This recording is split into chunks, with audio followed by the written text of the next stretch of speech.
Pendidikan di Indonesia telah melalui berbagai fase, dimulai dari pendidikan tradisional sebelum masa kolonial hingga perkembangan modern pasca kemerdekaan.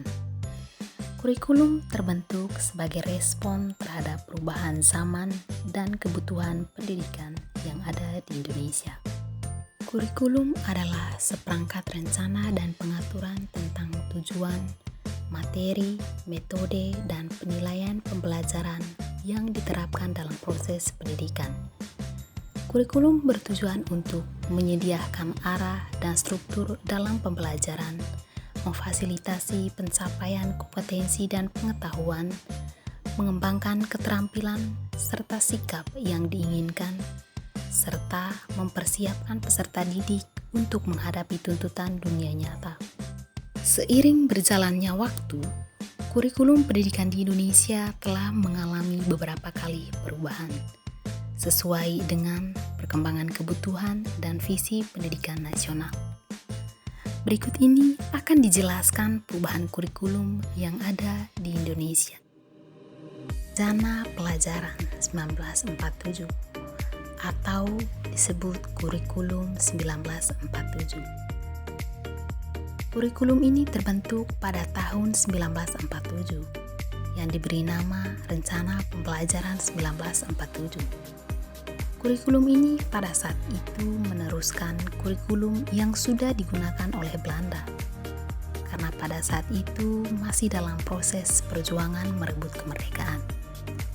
Yang menjadi ciri utama kurikulum ini adalah ia lebih menekankan pada pembentukan karakter manusia yang berdaulat dan sejajar dengan bangsa lain.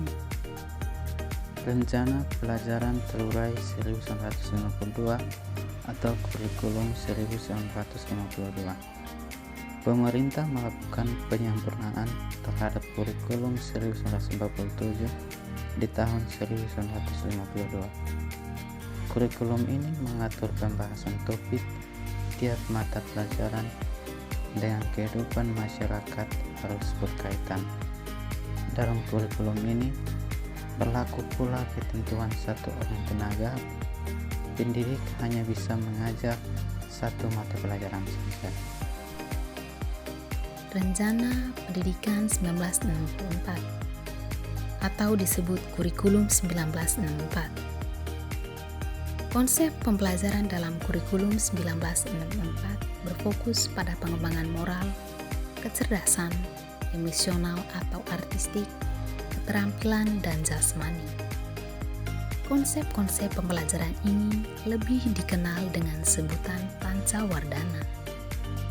Penerapan Kurikulum 1964 di dalam proses pembelajaran dilakukan secara aktif, kreatif, dan produktif. Kurikulum 1964 ini bertujuan untuk menanamkan pengetahuan akademi dari jenjang sekolah dasar atau yang disebut dengan SD.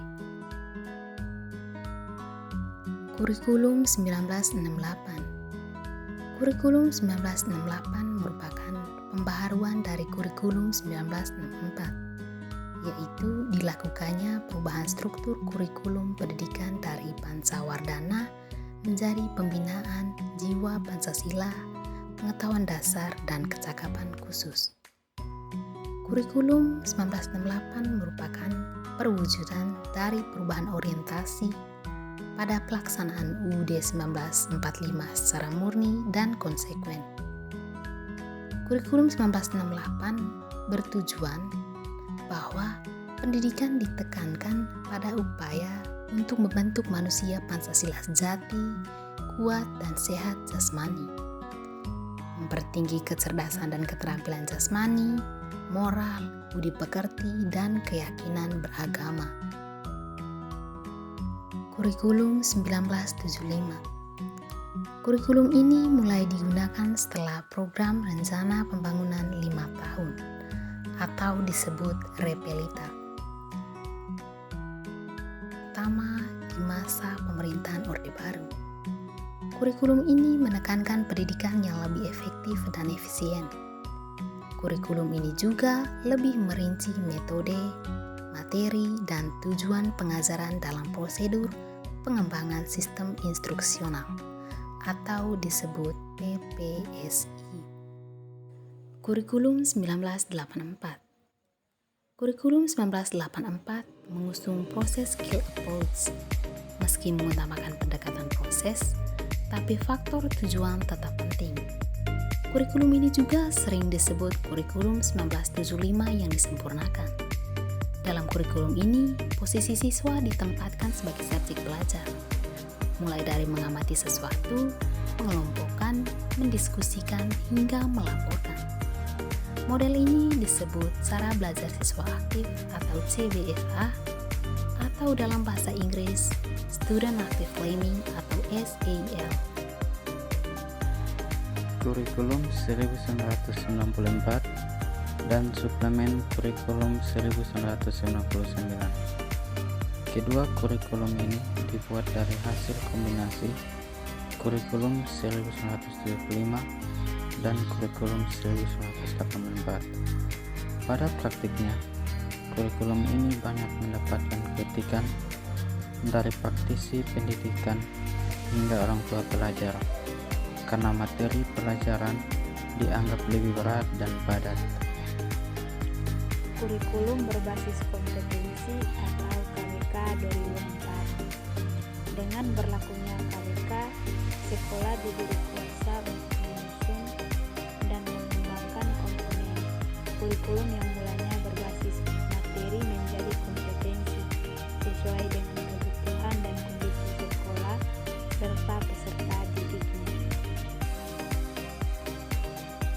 Kurikulum tingkat satuan pendidikan atau KTSP 2006. Kurikulum 2006 KTSP yang merupakan perkembangan dari kurikulum 2004 KWK.